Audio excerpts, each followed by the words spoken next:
I invested $5,000 in 60 days to simultaneously test 3 of the biggest e-commerce models: Amazon FBA, Dropshipping, and Print on Demand. The results were not what I expected. One model generated a 47% profit, one just about broke even, and one lost me over $1,800. I'm going to show you the real numbers, the actual product costs, the hidden fees that nobody talks about, the time I spent on each, and ultimately, which model came out on top. The answer surprised me, because it's not the one the gurus are pushing the hardest right now. By the end of this video, you'll know exactly which model fits your situation and which ones you should probably avoid. So, let's start with the setup that made this a fair test. To make this experiment actually useful, I set identical rules for all 3 business models. Each one got a $5,000 budget and a strict 60-day timeline. I chose 3 products for each model, all in a similar price range of $25 to $45.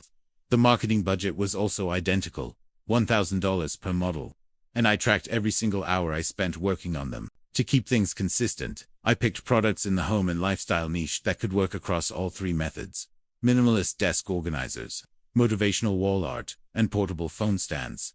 This test isn't about which product is best, it's about which business model is best. Here's how the budget was allocated for each: $3,000 for inventory, $1,000 for ads, $500 for platform fees, and a $500 buffer. Let's kick things off with the model I was most excited about: Amazon FBA, the so-called passive income dream. The initial $5,000 investment was used up pretty fast. I spent almost $3,000 on product sourcing from a manufacturer in China via Alibaba. This was for a minimum order of 500 units per product. Then, $423 to ship it all to an Amazon warehouse. Add in some FBA fees, product photography, and listing tools, and the $5,000 was gone. The process was long.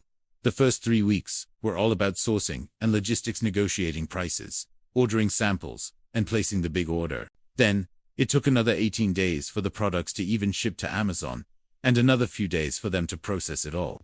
My listings didn't even go live until day 27 of the 60-day test. The next 4 weeks were all about selling. I launched my $1,000 ad campaigns and started optimizing.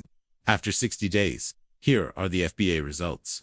The desk organizer sold 47 units, making $1,400 in revenue and a profit of $700. The wall art sold 23 units, bringing in $942 in revenue and a profit of $344. The phone stand was the winner, selling 89 units for over $2,000 in revenue and a profit of over $1,000. So, here's the reality of Amazon FBA. The pros are huge. It's truly passive once it's running. Prime eligibility is a massive sales booster, and it's incredibly scalable. Plus, your inventory is a real asset. But the cons are serious. You need high upfront capital. There's a big risk if your inventory doesn't sell, and it takes a long time to even get started. The fees are also substantial, around 20 to 25%. The hidden costs that got me were storage fees and return processing fees.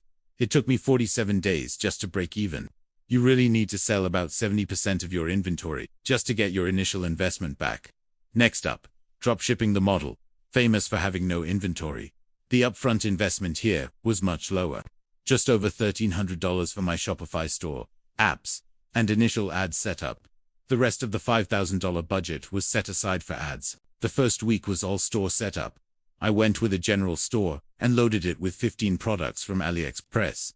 The second week was for ad creation. And for the next 6 weeks, it was all about launching and optimizing Facebook ads. So, how did it go? I spent over $3,000 on ads to get about 7,000 visitors to my store. This resulted in 127 total orders and revenue of almost $5,000. But after paying for the products from suppliers, Shopify fees, and that massive ad spend, I ended up with a net loss of $765. Let's look at the top 3 products. The LED strip lights made me a tiny profit of $97. But the portable blender and the car phone mount both lost money after ad spend. The other 12 products I tested were complete failures. The dropshipping reality is this: the pros are a low startup cost and zero inventory risk. It's super fast to test new products. But the cons are brutal. You are completely dependent on paid ads. The profit margins are razor thin. The long shipping times from China are a nightmare for customer service. I spent a total of 91 hours on this model, which means I was losing over $8 for every hour I worked. The hidden costs included chargebacks, refunds for damaged products, and PayPal holding my money for 21 days, which created a huge cash flow problem. The brutal truth is that dropshipping the old way, from China, is incredibly difficult now. Ad costs are too high, and everyone expects Amazon speed shipping. Finally, we have Printful, the creative model. The upfront investment was the lowest of all, around $1,200 for my Etsy shop, design software, and ad budget. The model is simple. I create designs, upload them to a service like Printful, and they print and ship the product only when a customer buys one. I spent the first 2 weeks just creating 30 designs. This was the first problem. It took way more time than I expected. Weeks 3 and 4 were for listing the products on Etsy, and the last 4 weeks were for marketing with Pinterest and Etsy ads. The results, after 60 days, I had just 34 orders and less than $1,000 in revenue. After paying for the product costs, platform fees, and my $1,000 ad spend, I had a net loss of $653. My best-selling designs, like a Grind Now, Shine Later t-shirt, and a minimalist poster, all lost money once you factored in the ad spend required to get the sale. So, the print-on-demand reality is this. You have zero inventory and no upfront product costs, which is great. It's a fun creative outlet. But it is extremely competitive. You need design skills, and the margins are very low. The time investment was insane, a total of 192 hours, mostly on design creation. That gave me a terrible hourly rate of -$3. The hidden truth is that Pod is a volume game.